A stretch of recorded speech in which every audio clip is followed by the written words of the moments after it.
اور عمار ابن یاسر روایت کرتے ہیں، یہ مسند احمد کی روایت ہے، اللہ کے رسول نے فرمایا میں تمہیں دنیا کا سب سے بدبخت شخص کے بارے میں نہ بتاؤں کہ وہ کون ہے؟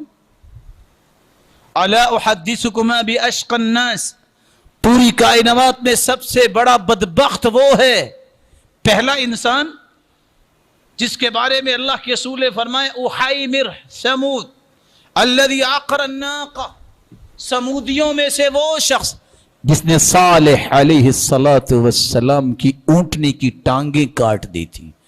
اور دوسرا کائنات کا سب سے بڑا بدبخت وہ ہوگا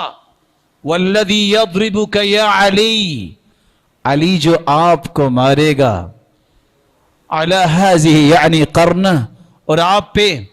یہ اس طرح وار کرے گا، اور آپ صلی اللہ علیہ وسلم نے فرمایا حتی تبل منہ ہذہ یعنی لحیتک، اور وار کرنے کے بعد خون سے تیری داڑھی جو ہے وہ مبلول ہو جائے گی، خون سے تر ہو جائے گی۔ یہ اللہ کے رسول نے اس وقت فرما دیا تھا۔ تو اس جلیل القدر صحابی کو رمضان کے اندر